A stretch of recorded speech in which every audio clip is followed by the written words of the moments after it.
فأرسل إليه أشرف خلقه وجعلني رحمة فعل الكسر وكسر الجزية بخلقه هذا العباد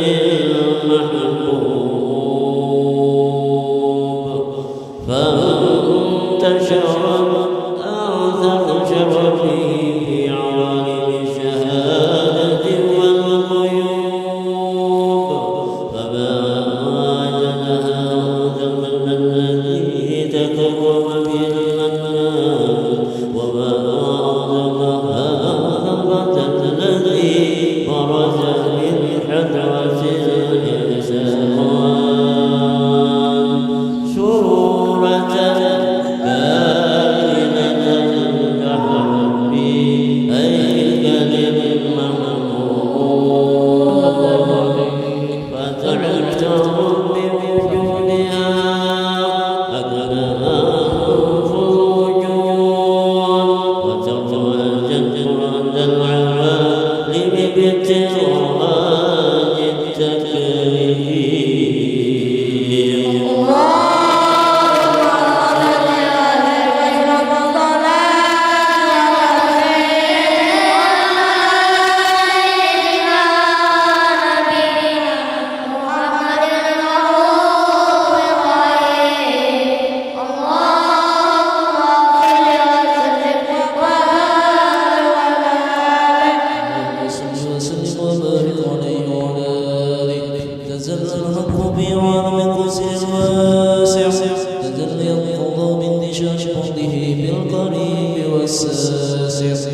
وله الحمد الذي لا تنحصر صوره بتعداد ولا يمل ضغطه بكثرة الطردات ليس أخرج من عالم الإمكان صورة هذا الإنسان ليتشوق بوجوده الثقلان ينتشر صوره بالأكوان وما من سر اتصل به قلب منيب إلا من سوابق فضل الله على هذا الحبيب يا قلب سروره قد توالى بحبيب عمن أدام نوالا جل من سرق الوجود بنور ومر الكون بهجة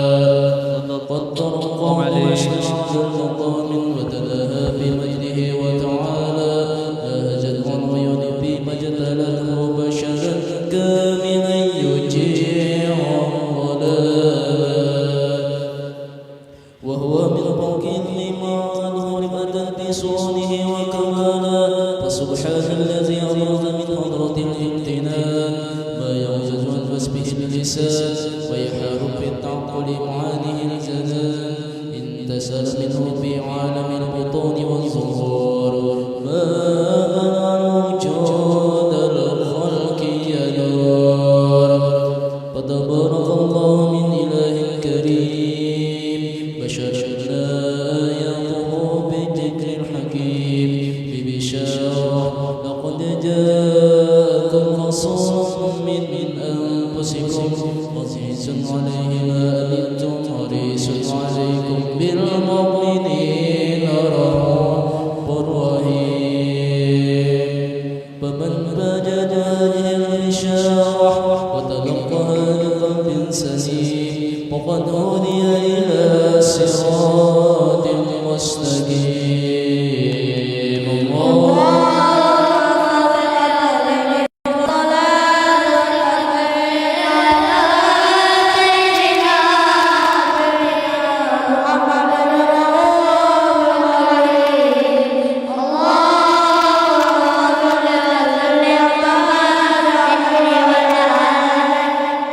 وأشهد أن لا إله إلا الله وحده لا شريك له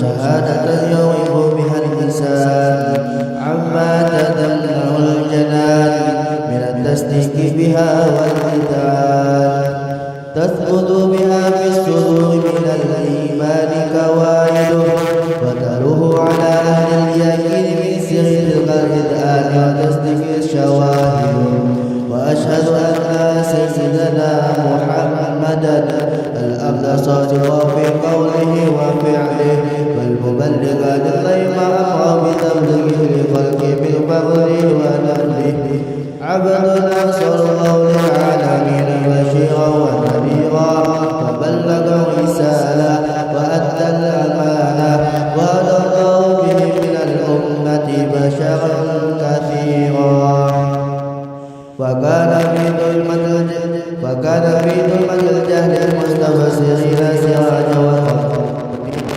فمعدمها من منة تقضى بها على البشر ومرجها من نعمة تشرشرها في البحر والبر اللهم صل وسلم بعدد الصلوات وأجمعها وأزكى التحية وأوسعها على هذا عبد الذي وفى بحق العبودية وبرز بها بملء الكمال وقضى بحق الربوبية في موت الخدمة لله أقبل عليه هذا الإقبال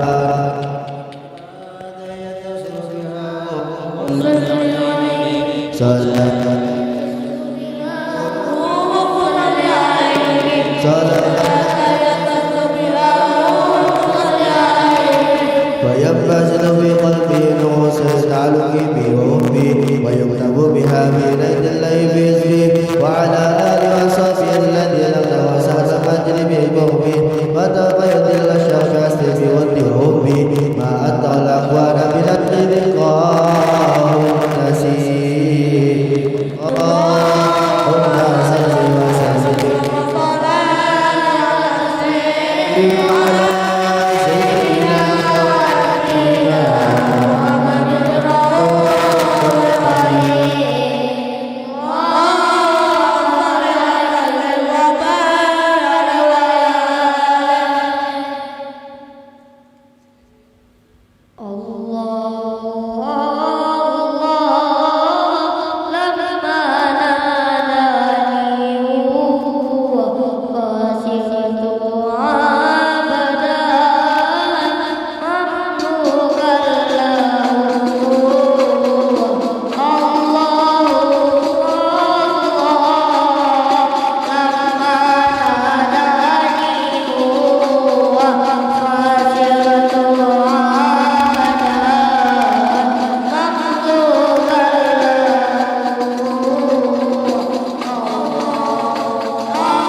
وتشريفا للسامعين من خواص المؤمنين وترويحا للمتعلقين بهذا النور المبين. وإلا فأنا تعرف الكلام عن شؤون خير الأنام، ولكن هزني إلى تنوين ما حفظته من شيء أشرف المخلوقين وما أكرمه الله به في مولده من الفضل الذي عم العالمين. وبقيت رعيته في الكون منشورة على مر الأيام والشهور والسنين لا يتعلق بهذه الحضرة الكريمة ولا يتشوق إلى سمايا أوصافها العظيمة.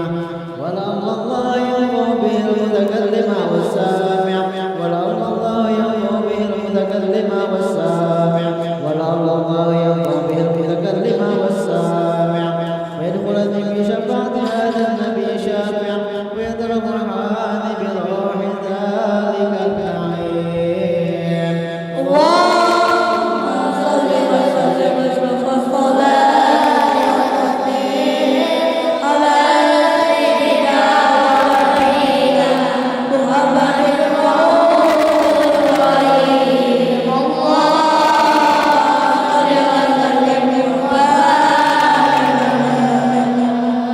وقد أراد الكلام أن يختم ما حرقته فيه الأنامل مما استفاده الفهم من صفات هذا العبد المحبوب الكامل وشمائله التي هي أحسن الشمائل. وهنا حسن أن نثبت ما بلغ إلينا في شأن هذا الحبيب من أخبار وآثار ليتشرف بكتابته القلم والقرطاس وتتنزه في حدائقه الأسماء والأبصار. وقد بلغنا في الأحاديث المشهورة أن أول شيء خلقه الله هو النور المودع بهذه السورة. فنور هذا الحبيب أول مخلوق برز في العالم ومنه تفرع وجود خلقا بعد خلق فيما حدث وما تقادم. وقد أخرج عبد الرزاق بسنده عن جابر بن عبد الله الأنصاري رضي الله عنهما قال: قلت يا رسول الله بأبي وأمي أخبرني عن أول شيء خلقه الله قبل الأشياء. قال: يا جابر إن الله خلق قبل الأشياء نور نبيك محمد صلى الله عليه وسلم من نوره.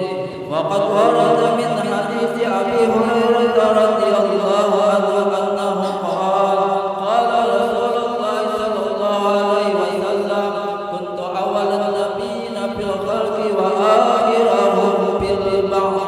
وقد عدت الروايات بأنه أول الخلق وجودا وأشرفهم مولودا. ولما كانت السعادة الأبدية لها ملاحظة خفية اكتشفت من شاءت من البرية بكمال الخصوصية فاستودعت هذا النور المبين أسلاب وبطون من شرفته من العالمين. فتنقل هذا النور من صلب آدم ونوح وإبراهيم حتى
وحاضرت بتوبه السيدة مريم والسيدة آسيا ومعهما من الأمور العين وصلى الله له بالشرف بالقسمة الوافية فأتوا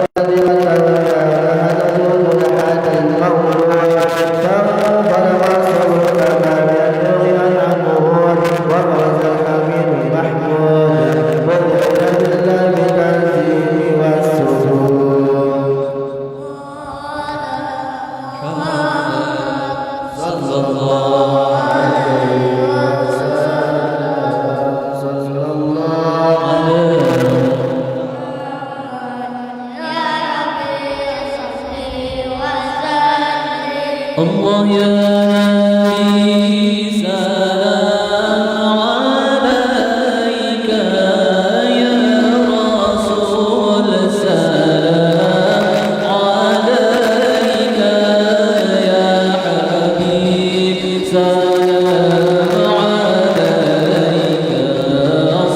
صلوات الله عليك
صلى الله عليه وسلم من محاسن الأخلاق بما تضيق عن كتابته بطون الأوراق. كان حبيبنا صلى الله عليه وسلم أحسن الناس خلقا وخلقا وأولهم إلى مكارم الأخلاق سبقا وأوسعهم بالمؤمنين حلما ورفقا برا رؤوفا لا يقول ولا يفعل إلا معروفا له الخلق السهل واللفظ المحتوي على المعنى الجزم إذا دعاه المسكين أجابه إجابة معجلة وهو الأب الشفيق الرحيم باليتيم والأرملة وله مع سهولة أخلاقه الهيبة القوية التي ترتعد منها فرائص الأنبياء من البرية ومن نشر به تعطرت الطرق والمنازل وبعرف ذكره تطيبت المجالس والمحافل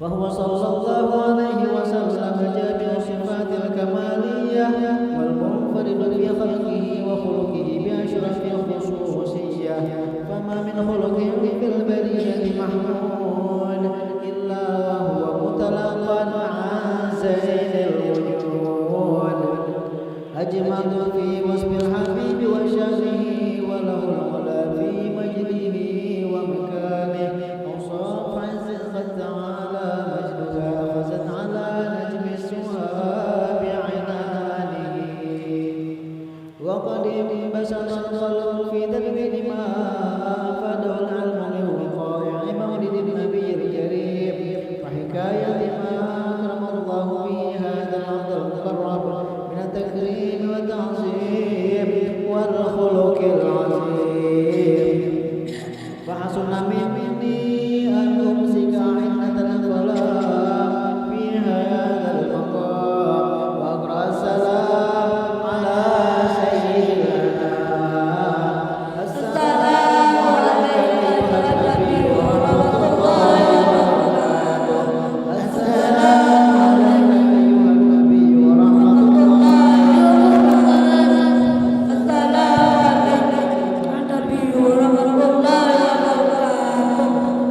ذلك يحصل الختم كما يحصل التقديم عليه أفضل الصلاة والتسليم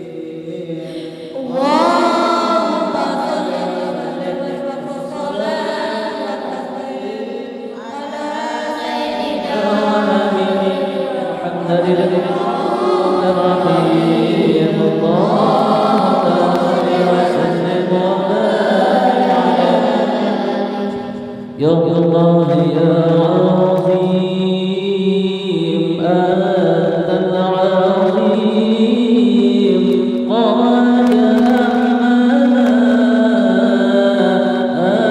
أمر العظيم وكل آتين همنا يا مولي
بسم الله الرحمن الرحيم. الحمد لله رب العالمين. اللهم صل وسلم على سيدنا محمد وعلى آله وصحبه أجمعين. ولما ننفجر من نار الأصواف المحمدية عقودا توجهت إلى الله متوسلا بسيدي وحبيبي محمد صلى الله عليه وسلم أن يجعل سيفي مشكورا وفعلي فيه محمودا، وأن يكتب عملي في الأعمال المقبولة وتوجهي في توجهات الخالصة والصلات الموصولة. اللهم يا من إليه توجه الآمال فتعود ظافره، على باب عزته تحط الرحال فتغشاها منه الفيوضات الغامرة. نتوجه إليك بأشرف الوسائل لديك سيد المرسلين عبدك الصادق الأمين سيدنا محمد الذي عمت رسالته العالمين، أن تصلي وتسلم على تلك الذات الكاملة مستودع أمانتك وحافظ سرك وحامل راية دعوتك الشاملة، الأب الأكبر المحمود المخصص بشرف الأفخار في كل موطن من مواطن القرب ومظهر، قاسم إمدادك في عبادك وساكك وسرشادك لأهل بجادك سيد الكونين وأشرف الثقلين، العبد المحبوب الخالص المخصوص منك بأجل الخصائص. اللهم صل وسلم عليه وعلى آله وأصحابه وآل حضرة ربه من أحبابه. اللهم إنا نقدم إليك جاه هذا النبي الكريم ونتوسل إليك بشرف مقامه العظيم أن تلاحظنا في حركاتنا وسكناتنا بعين عنايتك، وأن تحفظنا في جميع أطوارنا وتقلباتنا بجميل رعايتك وحسن وقايتك، وأن تبلغنا من شرف القرب إليك وإلى هذا الحبيب غاية آمالنا، وتقبل منا ما تحررنا فيه من نياتنا وأعمالنا، وتجعلنا في حضرة هذا الحبيب من الحاضرين، وفي طرائق اتباعه من السالكين، ولحقك وحق من المؤذن ولعهدك من الحافظين. اللهم إن لنا أطماعا في رحمتك الخاصة فلا تحرمنا، وظنونا جميلة هي وسيلتنا إليك فلا تخيبنا. آمنا بك وبرسولك وما جاء به من الدين، وتوجهنا به إليك مستشفعين أن تقابل المذنب منا بالغفران، أن تقابل المذنب منا بالغفران، أن تقابل المذنب منا بالغفران، والمسيء بالإحسان والسائل بما سأل والمؤمن بما أمل، وأن تجعلنا ممن نصر هذا الحبيب ووزره ووالاه وظاهره، وعم بركته واشرف بجهته أولادنا ووالدينا وآل جدرنا ووادينا وجميع المسلمين والمسلمات والمؤمنين والمؤمنات في جميع الجهات، وآدم راية القويم في جميع الأعصار منشورة، ومعالم الإسلام والإيمان بأهلها معمورة معنا وسورة، وشف اللهم كربة المكروبين، واقض دين المدينين، واغفر للمذنبين، وتقبل توبة التائبين، وانشر رحمتك على عبادك المؤمنين أجمعين، وفي شر المعتدين والظالمين، وبص العدل بأولاد الحق في جميع النواحي والأقطار، وأيدهم بتأييد من عندك ونصر على المعاندين من المنافقين والكفار، واجعلنا يا رب في الحصن الحصين من جميع البلايا، واجعلنا يا رب في الحصن الحصين من جميع البلايا، واجعلنا يا رب في الحصن الحصين من جميع البلايا، وفي الحرز المكين من الظلم والخطايا، وادمنا في العمل بطاعتك والصدق في خدمتك قائمين، وإذا توفيتنا فتوفنا مسلمين مؤمنين، واختم لنا منك بخير أجمعين. وصل وسلم على هذا الحبيب المحبوب للأجسام والأرواح والقلوب، وعلى آله وصحبه ومن إليه منسوب، وآخر دعوانا أن الحمد لله رب العالمين. سبحان ربك رب العزة عما يصفون، وسلام على المرسلين، والحمد لله رب العالمين. الفاتحة.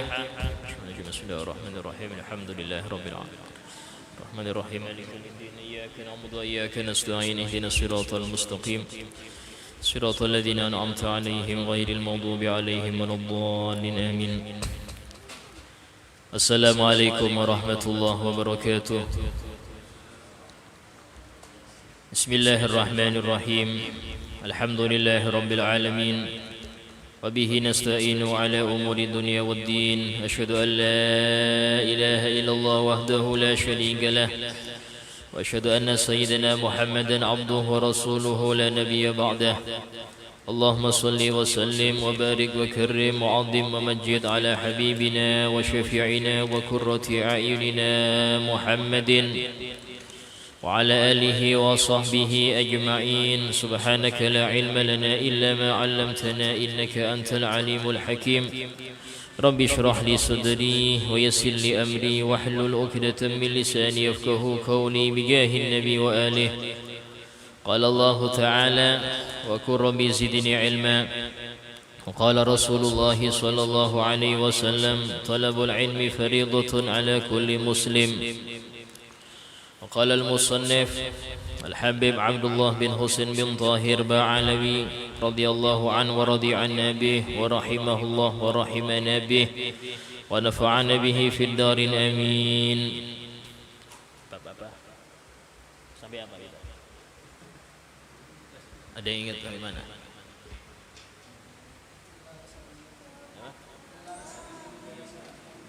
Ilah. Oh ya. Bismillahirrahmanirrahim. Wa man intaqada wudu'u harama 'ali shalah wa tawaf wa hamlul mushaf wa massuh. Masih kita di dalam pembahasan hal-hal yang diharamkan bagi orang yang berhadas. Dalam hal ini ada 3 tingkatan. Tingkatan pertama yaitu orang yang berhadas kecil. Kemarin telah kita bahas haram baginya 4 perkara, yaitu sholat dan segala macam yang sesuai dengan sholat, seperti sholat jenazah, sujud syukur dan sujud tilawah. Kemudian yang kedua haram baginya tawaf. Ya. Kemudian yang ketiga haram baginya membawa mushaf, dan yang keempat menyentuh mushaf. Dan telah kita jelaskan juga pengertian apa itu mushaf dan apa perbedaan antara menyentuh dan membawa. Kemudian masuk kepada bagian yang kedua, wa'alal junubi, dan haram bagi orang yang junub. Siapa yang junub ini? Yaitu orang yang keluar sperma, ya, baik itu mimpi basah atau sadar, baik itu sengaja atau tidak disengaja. Yang penting jika dia keluar sperma, maka hukumnya masuk junub. Itu yang pertama. Yang kedua, yang berhubungan. Orang yang berhubungan, baik itu halal, itu secara pasangan, atau haram. Haram di sini mau itu zina atau liwat. Liwat ini sejenis, itu lewat jalan belakang. Mau itu hubungannya keluar sperma atau tidak, yang penting masuk hubungan, ya. Atau ada hubungan haram cuman nggak sampai zina, yaitu jika mendatangi istri dari belakang, ya, hukumnya haram. Cuman nggak sampai dibilang zina, tidak, tapi haram. Nah itu semua masuk kategori junub, ya, masuk kategori junub. Sehingga orang yang junub itu tidak harus keluar sperma, tidak. Ada 2 tadi, berhubungan atau keluar sperma. Dan 2 ini tidak ada saling ketergantungan, masing-masing punya hukum sendiri. Nah, bagi orang yang junub tadi diharamkan 4 perkara tadi. Dia haram sholat, haram tawaf, nyentuh mushaf dan membawa mushaf. Tambahi 2 lagi. Apa itu? Wa qiraatul Quran. Haram bagi dia membaca Quran. Ya, membaca di sini yaitu biniyatil tilawah. Kalau dia dengan niat, memang niat baca. Tapi kalau seseorang yang punya amaliyah, punya wirid, itu wirid ini sesuatu yang diistiqomai. Contoh, sebelum tidur dia pasti baca ayat kursi. Tiap mau tidur baca ayat kursi. Nah ini bagi orang yang junub, boleh bagi dia membaca ayat kursi itu dengan niat dzikir bukan niat tilawah. Karena sudah kebiasaan. Sama seperti tiap makan dia membaca Bismillahirrahmanirrahim. Bismillah termasuk Quran. Sepakat ulama semuanya Bismillah termasuk Quran. Yaitu dalam ayat surah An-Naml, innahu min Sulaiman wa innahu bismillahirrahmanirrahim. Allah ta'alu alayya wa'tuni muslimin. Sepakat. Yang khilaf adalah apakah bismillah itu depan setiap surat apa enggak. Nah, di situ khilaf. Apakah setiap surat itu bismillah termasuk ayat pertama apa enggak? Nah, kalau Fatihah ketulis ayat pertama. Ya. Adapun surat yang lain selain Fatihah, ya kecuali Baroah enggak ada bismillahnya. Ayat lain selain Fatihah, bismillah enggak termasuk pertama. Contoh Al-Baqarah, ya, walaupun ada bismillah di depan, tapi alif lam mim yang pertama.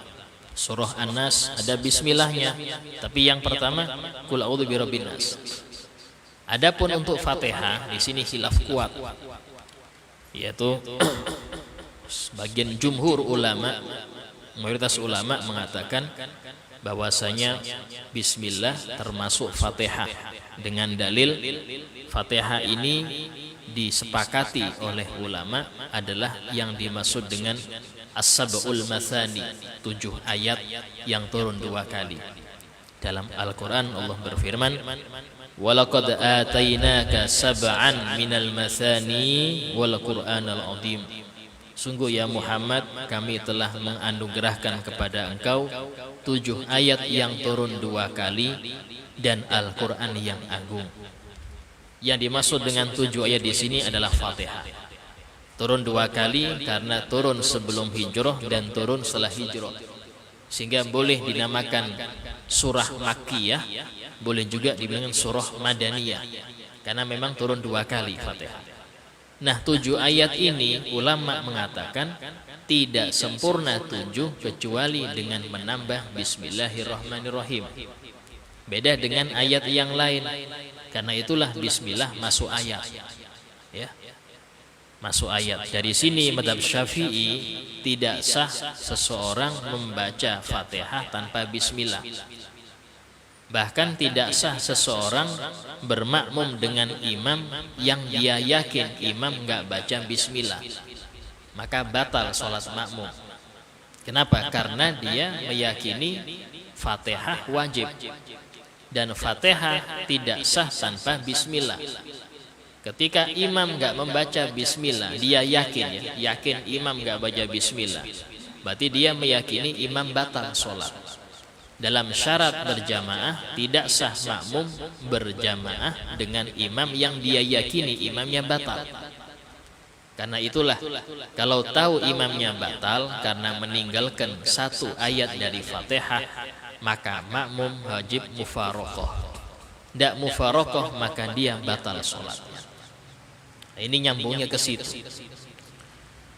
Adapun di surah Al-Bara'ah, sepakat ulama tidak ada bismillah dalam surat tersebut. Adapun alasannya ini bermacam-macam. Yang paling kuat itu karena Bara'ah dengan Anfal. Anfal ini ayat sebelumnya. Habis Al-Anfal baru Bara'ah. Itu akhir Al-Anfal, ya, isinya itu nyambung dengan awal Bara'ah. Sehingga ini hampir mirip 1 surat. Karena hampir satu surat, Sina Utsman berhati-hati tidak meletakkan bismillah antara keduanya. Kenapa? Khawatir ini 1 surat tapi tak jadikan 2. Sehingga beliau ini jangan tulis bismillah, nggak usah ditulis, langsung saja tanpa bismillah. Itu alasan yang terkuat di dalam banyak alasan-alasan tidak adanya bismillah dalam Bara'ah. Nah, membaca bismillah bagi orang yang junub, karena dia bismillahnya ini untuk tabarruk, ya. Karena dalam hadis disebutkan kullu amrin dibalin la yubda bi bismillahirrahmanirrahim fahuwa aqta. Setiap perkara yang diperhatikan syariat yang tidak dimulai dengan bismillahirrahmanirrahim, maka dia terputus dari barokah. Dari sini orang baca bismillah untuk tabarruk, makan, minum, ngambil sesuatu, masuk rumah, keluar rumah, pakai pakaian, itu baca bismillah. Nah, untuk orang junub baca bismillahnya, yang penting dia bukan niat baca Quran. Dia niat untuk berzikir. Hukumnya tidak apa-apa. Tidak masalah, ya.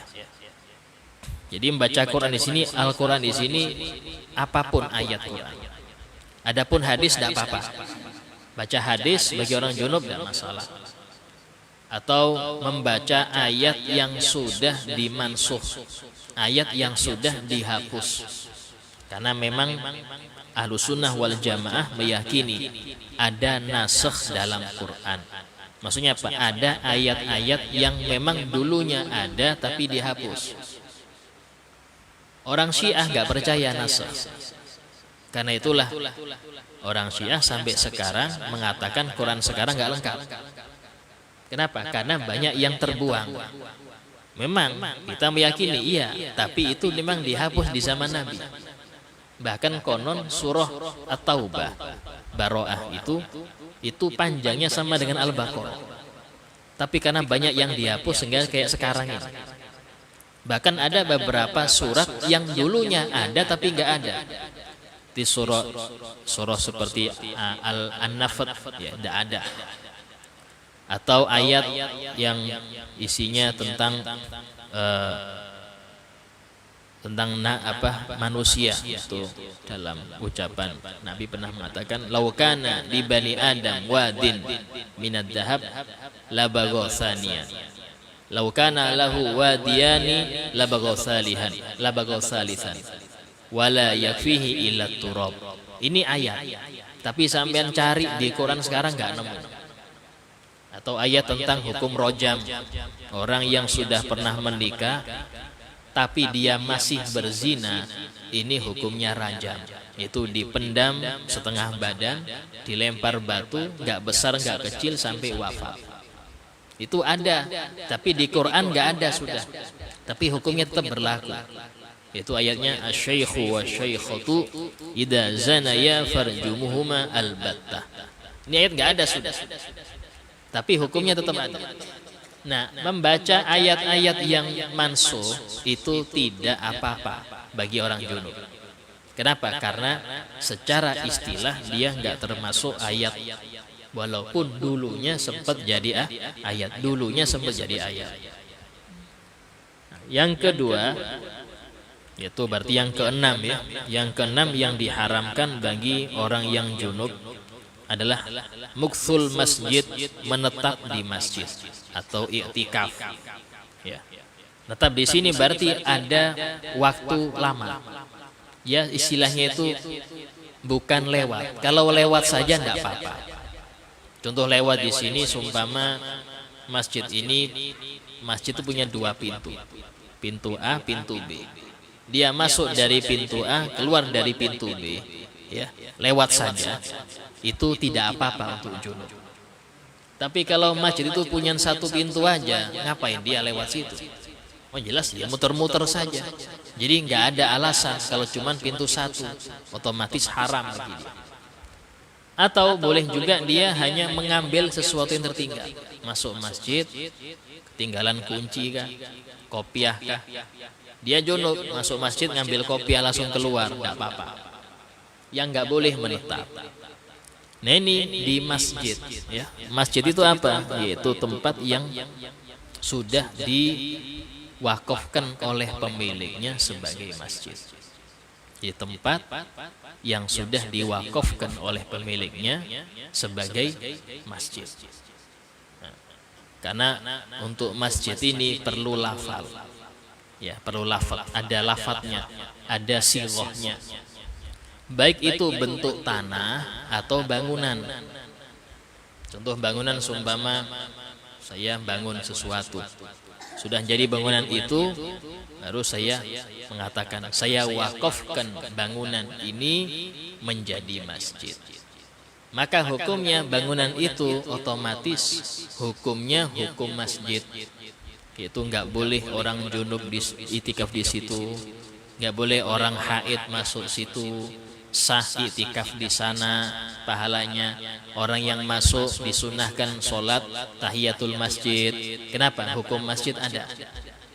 Walaupun tidak digunakan Jumatan, karena tidak semua masjid dipakai Jumat. Ya. Bahkan tidak disyaratkan Jumatan itu di masjid. Nggak disyaratkan, walaupun afdolnya di masjid. Cuman apakah wajib di masjid? Tidak. Yang penting diadakan Jumatan itu di daerah yang banyak penduduknya.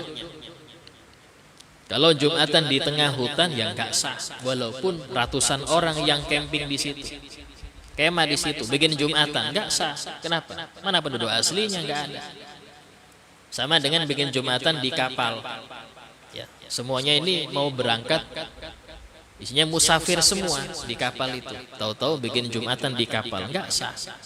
Kenapa? Karena nggak ada yang sesuai dengan syarat adanya Jumat. Apa itu? Harus mukim dan dia penduduk asli.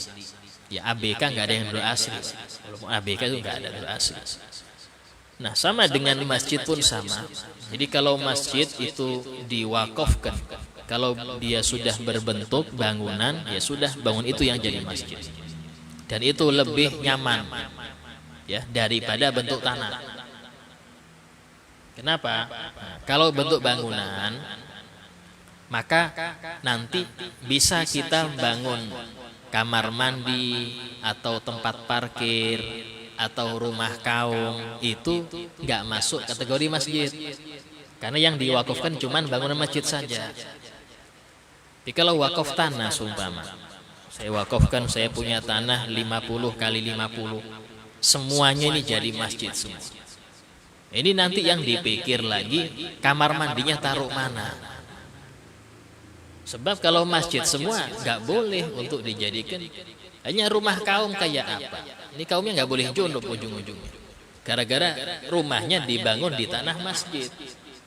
Kecuali kalau dia mengatakan bahwasanya saya wakafkan ini untuk masjid dan maslahatnya. Nah, kalau maslahatnya berarti ada yang parkir, ada yang rumah kaum, ada yang tempat kamar mandi, ada yang tempat wudhu, dan itu semua hukumnya bukan masjid karena masuk maslahat.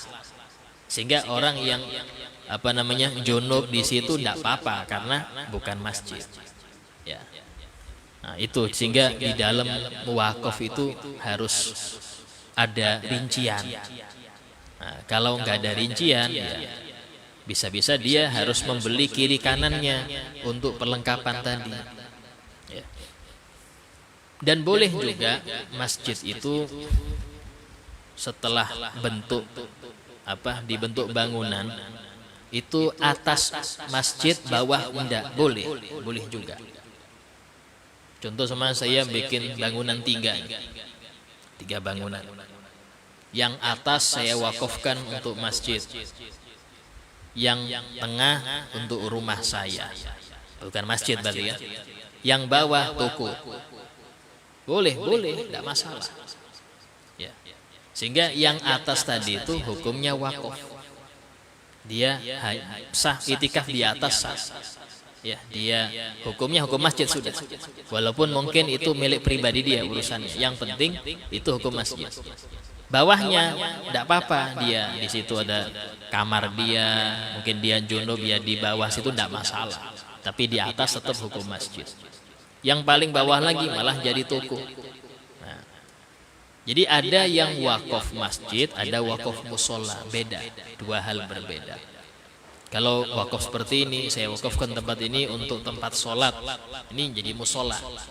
Musola, junub tidak apa-apa. Orang junub di situ tidak masalah. Orang haid ada di musola tidak apa-apa. Tapi kalau di masjid nggak boleh. Walaupun dia bagian cleaning service. Ya. Istilahnya sedang haid nggak boleh, libur dulu. Kecuali dia bersihkan kebun-kebunnya silahkan, taman-taman silahkan. Tapi kalau sampai masuk masjid tidak boleh. Ya. Nanti akan dijelaskan yang tingkatan ketiga itu perempuan yang haid atau nifas. Nah, kemudian masjid ini mau itu bentuk tanah atau bangunan hukum sama. Kalau sudah diwakafkan masjid, maka dia adalah hukumnya berlaku semua hukum masjid di situ. Ya. Walal haid wan nufasa hadihi. Sekarang yang nomor 3, diharamkan bagi perempuan haid dan nifas. Ya, haid ini khusus perempuan dan dia merupakan tanda balik untuk perempuan, yang mana minimal seseorang perempuan itu dimungkinkan keluar haid umur 9 tahun. 9 tahun itu sudah ada kemungkinan perempuan itu bisa haid. Sehingga kewajiban orang tua menjelaskan urusan haid sebelum anak umur 9 tahun.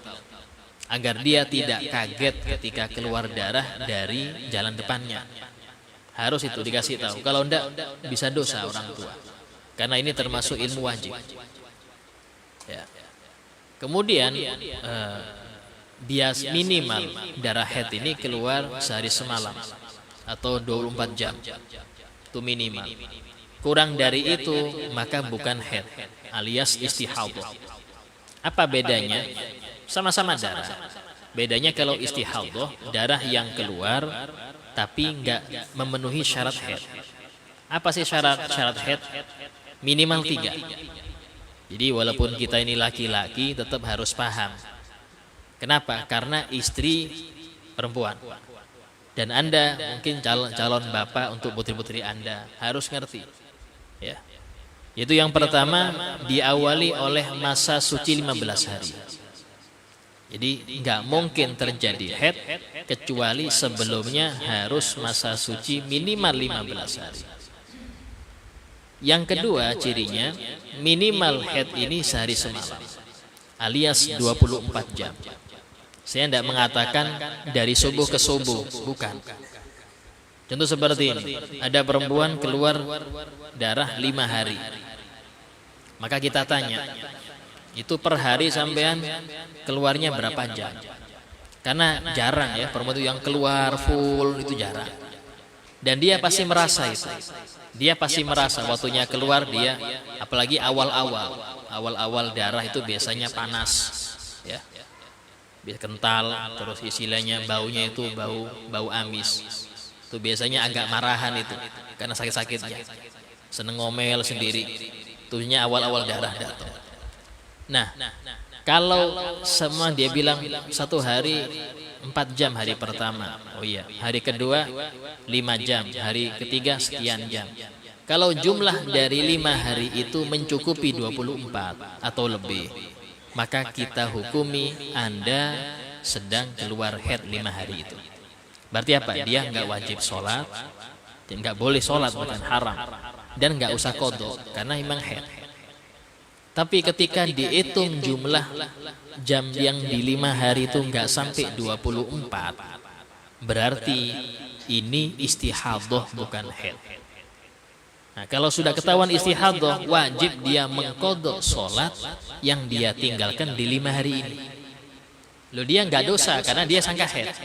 Tahu-tahu setelah 5 hari dia hitung, nggak nyampe 24, ini cuma sampai 20 jam aja. Oh, berarti itu istihadah semua. Sehingga wajib dia mengqadha hari 1, 2, 3, 4, 5. Itu wajib diqadha karena kenyataannya bukan haid tapi istihadah. Ini banyak perempuan yang nggak paham, ini banyak. Ya, karena kita pengajian perempuan itu ada berapa masalah ini bingung, baru ngerti katanya. Wah, ini bencana juga. Sebab berapa sholat yang mereka tinggalkan karena mereka menyangka haid. Dulu, berapa sholat yang mereka tinggalkan karena mereka menyangka ini haid. Ustaz, saya nggak tahu, kenapa nggak belajar? Dulu, kenapa nggak belajar? Jadi nggak taunya mereka tidak menjadi alasan yang dibenarkan. Kenapa? Karena hidup tengah para ulama, para guru banyak. Cuman tadi jarang kitab itu membahas detail urusan haid. Ya. Kenapa? Karena dua alasan. Yang pertama karena ulama laki-laki gak ada yang head, sehingga mau bahas head bingung. Yang kedua perempuan malu bertanya. Ini loh. Sehingga ketika malu bertanya itu apa yang mau dibahas kalau nggak ada pertanyaan? Bahkan Imam Syafi'i ketika beliau itu memberi hukum minimal head sekian, maksimal head sekian, itu di Quran nggak ada, di hadis nggak ada. Ya apa cara beliau itu? Beliau dengan cara penelitian. Jadi beliau itu menanyai ratusan perempuan di masa beliau itu, bahkan ratusan. Dan itu tanya nggak cuma tanya, dinikahi dulu sama beliau. Karena perempuan itu malu, urusan head malu. Perempuan itu kalau tanya urusan head malu. Sehingga Imam Syafi'i dinikah dulu. Dinikah, ditanyai berapa kali head, umur berapa biasanya. Biasanya itu minimal berapa hari, maksimal berapa, ditanya, ditulis. Warnanya apa saja. Baru selesai cerai. Cari perempuan lagi. Itu sampai ratusan. Itu gak diapa-apakan loh ya. Ini saking hati-hatinya. Loh, kita kadang-kadang gak ngurus itu. Ya, sudah punya pasangan yang halal masih aja sama yang haram tetap aja. Ini beliau ini saking menjaga sampai dinikah dulu. Untuk apa? Biar nggak ada pandangan haram, nggak ada berduaan yang haram, sehingga dinikah dulu. Habis dinikah selesai, dicerai. Dan perempuan yang nggak diapa-apakan, belum disentuh, itu nggak ada iddah. Dicerai nggak ada iddahnya, hanya untuk halal. Ya, bahkan ada kalau nggak salah artis yang menjaga ya. Dia kalau bermain itu pasangannya itu harus perawan. Kenapa? Karena dia nikah dulu. Dia nikah dulu sampai selesai syuting seluruhnya baru dia cerai. Sehingga sentuhan tangan halal, goncengan halal. Ada ini artisnya ada. Ini menjaga, tapi jarang, Pak. Jarang ya. 1.100.000 ya. Nah, menentukan head seperti itu nggak ada dalilnya, karena di Quran nggak ada, di hadis nggak ada, sehingga dengan cara istiqra, penelitian. Nah terus yang ketiga, maksimal head itu 15 hari. Kalau sudah perempuan keluar darah di atas 15, dipastikan hari ke-16 istihadah, sehingga dia wajib mandi itu dipastikan sudah, karena nggak mungkin head di atas 15. Ya, tinggal tanggal 1 sampai 15 ini apakah wajib head semua? Tidak. Bisa jadi itu ada istihadahnya, bisa jadi headnya sekian, sekian. Nah itu ada ilmu khusus dalam masalah head. Ya, sekarang kita bukan pembahasan head, cuman pembahasan apa saja yang diharamkan bagi perempuan haid. Nah, bagi perempuan yang sedang head atau nifas, nifas ini darah yang keluar setelah melahirkan. Minimal sebentar, paling 2 menit, 3 menit selesai. Biasanya 40 hari.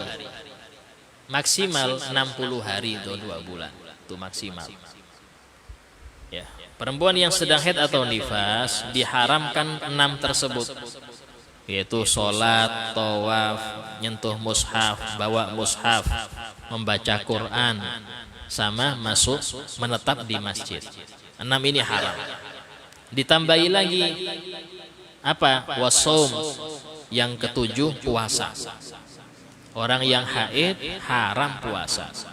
Karena itulah kalau ada seorang perempuan tengah-tengah puasa tahu-tahu mengalami haid, wajib dia membatalkan. Dengan apa? Tidak harus dengan minum, tapi cukup dia niatkan membatalkan puasa sudah cukup.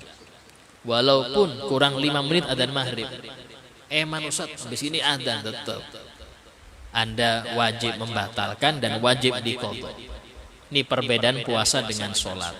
Siti Aisyah mengatakan, kunna nu'mar biqadha'is shaum la biqadha'is shalah. Kami, kata Siti Aisyah, diperintahkan oleh Nabi mengqadha puasa, tapi tidak diwajibkan mengqadha sholat. Untuk siapa? Yang haid. Ya, kalau laki-laki nggak ada wajib qadha, semua laki-laki ya. Jadi kalau laki-laki bilang berhalangan, Ustaz, halangan apa ini? Ini yang repot kadang-kadang. Jadi penting dalam hal ini untuk perempuan itu, mengapa sih perempuan ini jarang yang kelihatan jadi wali gitu, jarang. Ya ada sih, ada, tapi jarang. Kenapa? Karena sholatnya sebulan pasti libur. Ada liburnya dia. Kalau lagi enggak. Kecuali kalau enggak sholat ini lain lagi. Ya. Kalau perempuan ada enggak sholatnya. Sehingga mereka ketika enggak sholat itu, ya, itu harusnya memperbanyak zikir. Sebab kenapa? Karena tameng dia lemah.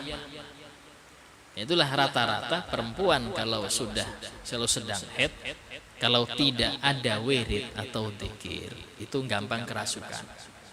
Gampang ini, gampang ada orang ngirim itu gampang kena. Karena tamengnya enggak ada. Tameng dia enggak ada. Sehingga harus dia memperbanyak sholawat, istighfar untuk tameng. Karena enggak ada sholat, enggak ada baca Quran. Ya, tapi zikir enggak apa-apa. Bahkan dianjurkan untuk memperbanyak zikir. Nah, kemudian qoblal inqita', ya, dan puasa sebelum terputus. Maksudnya di sini boleh bagi perempuan untuk yang haid, dia selesai haid, ya, walaupun belum mandi wajib, tetap sah puasanya. Contoh, 2 menit lagi adzan subuh. Tahu-tahu perempuan ini selesai haidnya. Apa tandanya, Ustaz? Biasanya itu ngambil kapas, ya, taruh di jalan depan. Kalau memang seperti ludah, yaitu kayak jernih, berarti sudah bersih. Tapi kalau udah bercak-bercak, berarti masih lanjut. Nah, kalau sudah bersih, walaupun belum mandi, dia sudah boleh untuk berniat puasa. Kalau dia mandi dulu terlambat. Sehingga kalau sudah yakin, sudah suci saya, tapi belum mandi, tidak apa-apa, niat puasa. Beda dengan dihubungi. Ya, perempuan yang sudah putus haidnya, tapi belum mandi, nggak boleh dihubungi suami. Harus mandi dulu. Ini bedanya. Kalau puasa, enggak. Puasa walaupun belum mandi, tetap sah untuk Untuk berniat tetap sah, ya. Nah, kemudian yang ke-8, wa tamkinuz zauj, diharamkan juga bagi perempuan yang haid untuk digauli oleh suami. Ya, tidak boleh untuk didatangi. Dalam Al-Quran Allah berfirman, yas'alunaka 'anil mahid. Mereka bertanya kepada engkau ya Muhammad tentang perempuan haid, tentang darah haid ini apa? Kul huwa adza. Katakan ya Muhammad, itu adalah sakit, itu penyakit. Orang berhaid itu biasanya sakit. Fa'tazilun nisa'a fil mahid, maka jauhilah para istri dalam haid mereka. Ketika haid jauhi. Ini jauhi di sini apa? Yaitu jangan dihubungi. Ya. Wala tubashiruhunna hatta yatuhurn. Dan jangan kalian menghubungi mereka sampai mereka suci. Lanjutannya, faida tatoharna, dan kalau mereka sudah bersuci, sudah mandi wajib, fa'tuhunna, maka datangilah. Di sini berarti kalau cuman suci saja tidak boleh, harus dia bersuci dulu baru boleh didatangi. Bahkan disebutkan orang yang mendatangi istri ketika darah haid keluar itu dianjurkan sedekah 1 dinar. Kalau di awal darah haid keluar, awal-awal keluar, tuh dinar ini 2,4 gram emas murni. Ya berapa itu? 2,5 juta lah. Ya. Waduh, saat bangkrut nih. Tapi untung sunnah, kalau wajib repot. Tapi kalau di akhir-akhir sudah mau selesai, ya, didatengin, maka 1/2 dinar. Ya. Solusinya ya apa Ustaz? Ya nikah lagi. Kalau solusinya nggak kuat, ada sampai 4 Islam ngasih solusi. Ya, solusi itu solusi. Ya. Karena itulah mengapa di dalam Islam itu yang berhak di dalam hubungan itu suami, bukan istri. Kalau istri minta, suami nolak, nggak dosa. Kalau suami minta, istri nolak, dosa. Kenapa? Karena itu hak suami. Ustaz kan nafkah batin, Ustaz. Nah, ini pemahaman salah. Nafkah batin itu bukan di malam hari. Nafkah batin itu Anda wajib ngasih dia ilmu agama. Itu nafkah batin. Ini yang sering dilupakan banyak suami. Bukan nafkah batin malam hari itu, bukan. Ya, nafkah batin itu ngasih ilmu agama, batin, hati. Nafkah dohir itu makanan, pakaian, ya, pengobatan, itu nafkah dohir. Nafkah batin ini urusan hati, yaitu apa? Ilmu agama. Didik dia menjadi akhlak yang baik karena dia sebagai sekolah untuk anak-anaknya. Karena dia pengajar pertama itu ibu. Kalau ibu nggak bisa ngajar, apa yang bisa mendidik anak-anak ini? Yang didik siapa? Ya HP yang didik dia. Nangis kasih HP aja. Tenang Ustaz, mesti diem. Iya, dia belajar dari HP itu. Tergantung apa yang dia lihat, itu sudah dijiplak di situ. Sehingga gurunya dia ya HP-nya itu sudah. Sebelum dia masuk TK sudah gurunya HP itu. Karena ibunya nggak mau ribet, nangis kasih HP. Ya. Nah, padahal pendidik pertama itu ibu. Ya. Nah, wasayyid dan juga majikan itu kalau budak ya, budak perempuan kalau sedang haid nggak boleh untuk digauli majikannya. Budak beda dengan pembantu ya. Pembantu itu orang merdeka karena dibayar. Kalau budak itu seperti barang, dijual dia, dibeli. Ya, budak belian. Di sini nggak ada. Cuman ke Pontianak banyak budak-budak. Pontianak itu anak kecil balik pakai budak semua, budak. Ya, Pontianak banyak budak-budak. Tapi kalau di sini nggak ada. Sekarang ini zaman sekarang nggak ada perbudakan. Ya. Kalau zaman dulu ada itu. Dan budak itu kalau dinikah sudah hak milik. Hak milik. Ya. Mau lebih dari 4 tidak apa-apa. Mau 100 kan tidak masalah. Tapi tadi resikonya kalau ada budak yang digauli oleh majikannya terus punya anak dari majikannya tadi, maka otomatis budak ini merdeka dengan wafatnya majikan. Kenapa? Karena tidak mungkin sang ibu menjadi budak anaknya, kan udah jadi warisan nanti. Budak ini kan hak barang dia, sehingga jadi warisan. Dan tidak mungkin juga ini ibu jadi budaknya anaknya, mustahil. Karena itulah dia harus merdeka ketika sang ayah wafat. Ketika sang suami sang majikannya wafat, dia pasti merdeka. Itu namanya mustawladah. Nah, kemudian ada tambahan. Jadi sini bukan cuman bergaul ya, tapi bersenang-senang antara pusar dan lutut hukumnya haram. Mau itu bergaul hubungan atau enggak. Nah, tapi kalau selain itu enggak apa-apa. Selain pusar lutut enggak masalah. Kalau agama Yahudi ya, untuk perempuan yang haid mereka tetap digauli Yahudi. Kalau Nasrani perempuan haid itu dijauhi, makan nggak boleh bareng. Kadang-kadang bahkan tempat tidur dipisah. Kenapa? Sedang haid, kotor berarti. Islam tengah-tengah. Ya, tetap makan bersama, tidur nggak apa-apa. Tapi tadi menggauli nggak boleh. Ya. Tapi kalau istihadhah nggak apa-apa. Jadi kan dibilang yang haid yang nggak boleh, istihadhah nggak apa-apa dihubungi, walaupun darah keluar. Ya, cuman makruh. Ya. Makruh. Kenapa sih haid itu dilarang dideketin, dihubungin? Disebutkan dari hikmahnya menyebabkan anak itu cacat. Kalau jadi anak cacat ya. Kenapa? Bercampur dengan darah kotor. Ya, sehingga menyebabkan anak itu cacat. Naudzubillah. Karena itulah syariat itu pasti ada kebaikan yang terselip, walaupun tidak dijelaskan gamblang. Karena memang semua hikmah syariat itu akan kita ketahui di akhirat. Di dunia cuman yang penting samina ta'na aja sudah kita. Kenapa diharamkan? Wis turuti aja. Kenapa kok seperti ini? Turuti aja sudah. Karena semua hikmah rata-rata nanti di akhirat ketahui. Ya, sehingga jangan kita ini menjadikan syarat itu masuk logika dulu.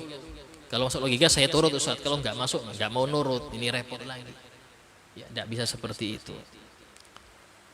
Kemudian waslun wa min syurutis shalah. Sebelum kita bab ini ada beberapa tambahan di dalam masalah yang diharamkan bagi haid yang nggak ada di sini ya, yaitu dicerai. Perempuan yang sedang haid haram dicerai. Cuman sah, tapi dosa. Siapa yang dosa? Jelas yang laki-laki, karena yang punya hak cerai itu laki. Perempuan menceraikan nggak akan terjadi. Gugat ya silakan gugat, tapi kalau menceraikan itu hak suami. Jadi sinilah wajib bagi seseorang yang punya putri itu pilih untuk putrinya ini. Karena dia akan jadi tawanan suaminya. Gampangnya itu tawanan. Kenapa? Karena tergantung dia. Dia nggak menceraikan, nggak akan terjadi cerai itu.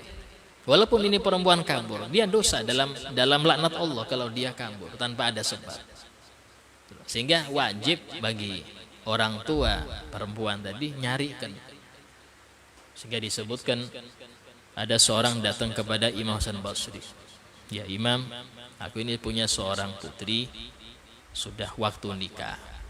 Dengan siapakah aku akan menikahkannya?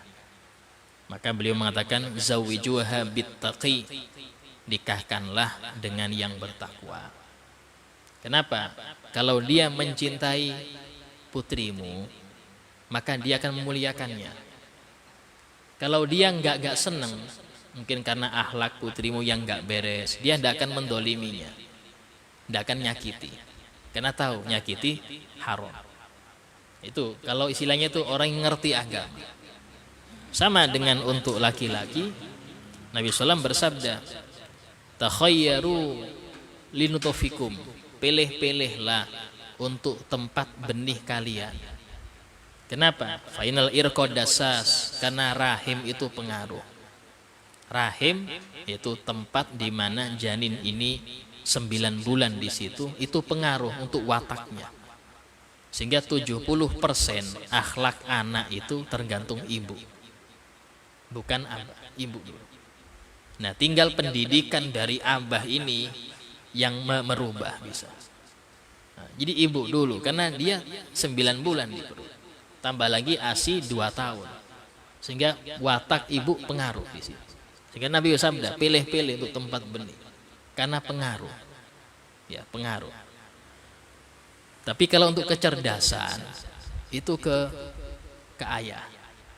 Tapi kalau untuk akhlak itu ke ibu. Rata-rata seperti itu. Nah, sehingga untuk cerai, kenapa sih haram menceraikan perempuan yang sedang haid? Karena tambah lama dia iddahnya.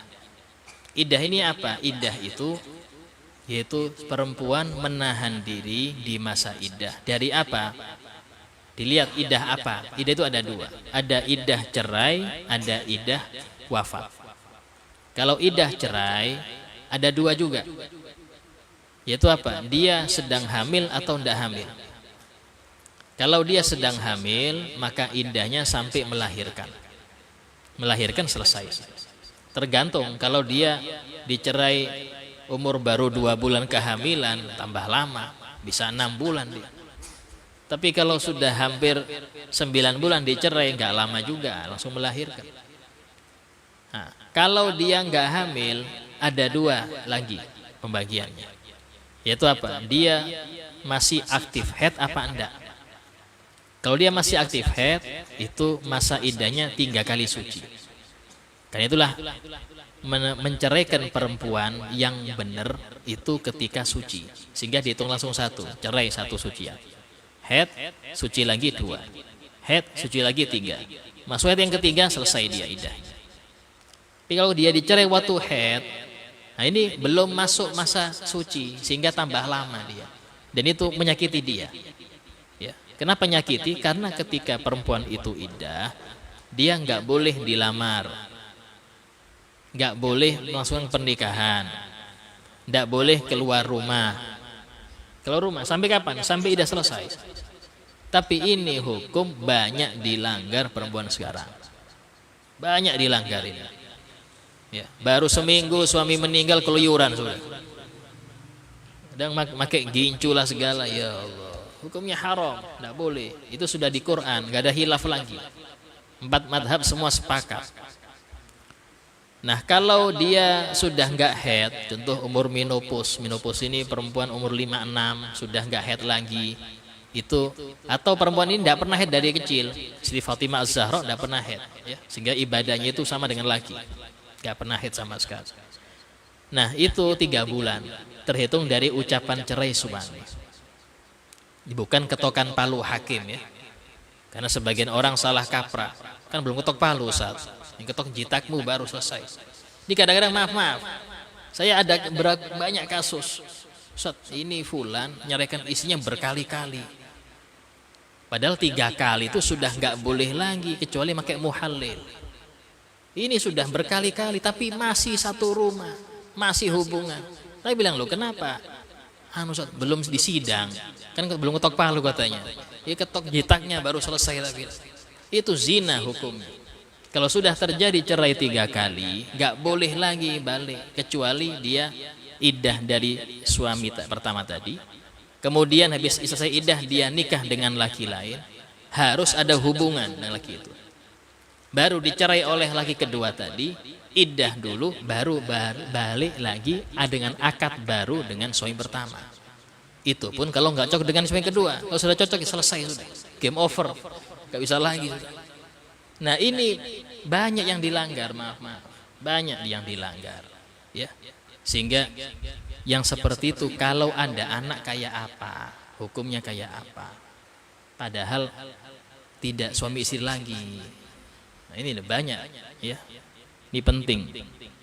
Kemudian kalau iddah wafat itu antara 2 juga, hamil atau tidak. Kalau hamil sampai melahirkan, kalau enggak hamil 4 bulan 10 hari. Itu yang diharamkan ada tambahan. Apa itu? Enggak boleh memakai perhiasan, copot semua perhiasan. Enggak boleh pakai kosmetik. Dan tidak boleh berpakaian yang mencorak. Ya. Ini sekarang suaminya meninggal. Ngubur ikut dia. Bilang enggak boleh. Loh dia wajib iddah. Kenapa dia harus keluar? Enggak boleh dia keluar itu. Ini banyak kejadian, banyak ya. Dan kita yang paham kadang-kadang tidak negur. Maksudnya keluarga. Harusnya keluarga yang paham negur. Maaf, nggak boleh, harus iddah. Terus siapa nafkahnya? Kalau ada warisan, dari warisan. Kalau nggak ada, keluarga suami wajib mencukupi sampai selesainya iddahnya. Yang repot ini kadang PNS, ini repot. Ya, nggak ada libur 4 bulan Pak, bisa dipecat. Atau yang kerja pabrik. Ini di sini dikasih 2 pilihan dia, milih akhirat atau milih dunia, itu aja sih. Dia milih akhirat, milih ridho Allah apa ridho bos, itu aja sudah. Ridho siapa dicari. Nah, sehingga usahakan hukum syariat tetap berjalan karena nggak ada tawaran lagi. Kalau hukumnya manusia bisa ditawar, kalau hukum Allah nggak bisa ditawar. Ya. Itu jadi ada 10 yang diharamkan ya untuk perempuan haid: sholat, tawaf, megang mushaf, nyentuh mushaf, membawa mushaf, nyentuh mushaf, kemudian membaca Quran, menetap di masjid, tambah lagi masuk masjid nggak boleh, lewat saja nggak boleh untuk perempuan haid. Kalau junub boleh lewat, kalau haid nggak boleh. Terus kemudian puasa, hubungan badan, sama cerai. Ini 10 yang diharamkan bagi perempuan haid. Sebelum kita menutup kajian kita. Ada yang mau bertanya silakan tanyakan. Assalamualaikum.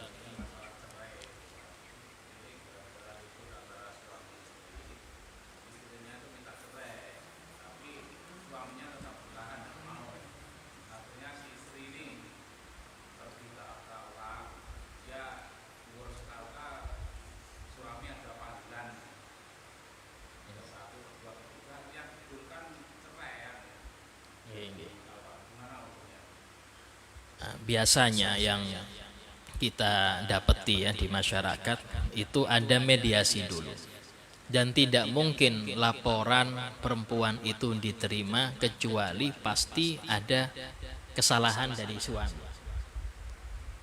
Tidak mungkin tahu-tahu istri ngajukan terus diterima, itu tidak mungkin. Pasti ada itu poin-poin yang menjadikan dia mengadu itu apa. Kenapa? Karena ini berangkat dari sigoh taklek yang dibaca oleh calon suami ketika baru akad. Ada kan di situ kan?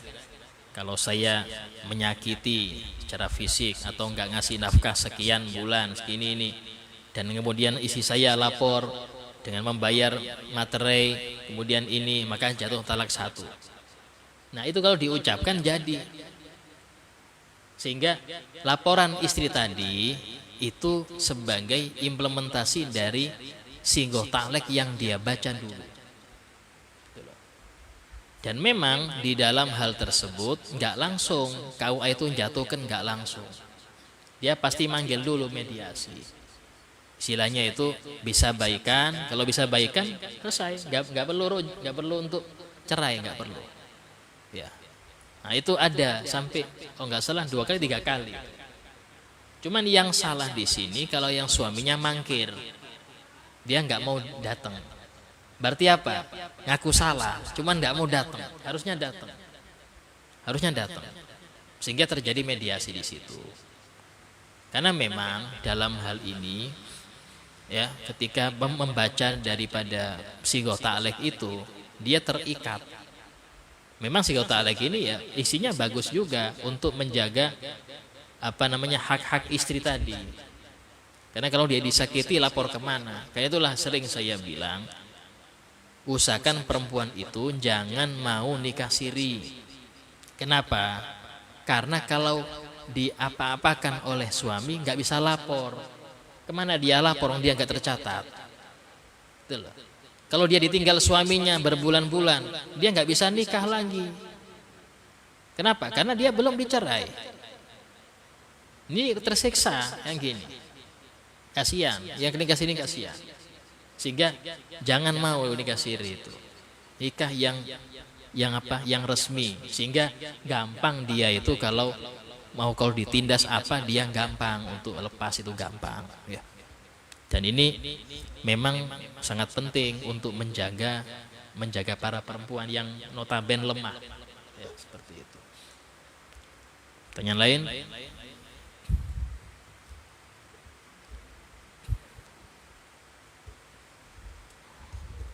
Paham semua sudah? Ini antara paham atau ya barokah aja, barokah ya. Bil barokah insyaallah. Semoga Allah Ta'ala memberi manfaat bagi yang kita pelajari dan memberi kita istiqamah dalam ketaatan serta menjauhi kemaksiatan. Kemudian istiqamah dalam menghadiri majelis-majelis ilmu dimanapun berada. Ala hadiniyah wa kulli niyatin salihah wa ala ma nabi salafana salih. Al-Fatihah. Bismillahirrahmanirrahim. Alhamdulillahi rabbil alamin arrahmanir rahim maliki yaumiddin. إياك نعبد وإياك نستعين اهدنا الصراط المستقيم صراط الذين أنعمت عليهم غير المغضوب عليهم ولا الضالين آمين بسم الله الرحمن الرحيم الحمد لله رب العالمين اللهم صل وسلم على سيدنا محمد وعلى آله وصحبه أجمعين ربنا انفعنا بما علمتنا رب علمنا الذي ينفعنا رب فقهنا وفقه أهلنا وقراباتنا في ديننا ربي وفقنا وفقهم لما ترتضي قولا وفعلا كرما وارزق الكل حلالا دائما وأخي الأنقياء لما نهضى بالخير نفى كل شر ربنا واصلح لنا كل شؤون وقر بالرضا منك العيون واقض عنا ربنا كل الديون قبل أن تأتينا رسل المنون ربنا آتنا في الدنيا حسنة وفي الآخرة حسنة وقنا عذاب النار وصلى الله على سيدنا محمد وعلى آله وصحبه وسلم والحمد لله رب العالمين. السلام عليكم ورحمة الله وبركاته.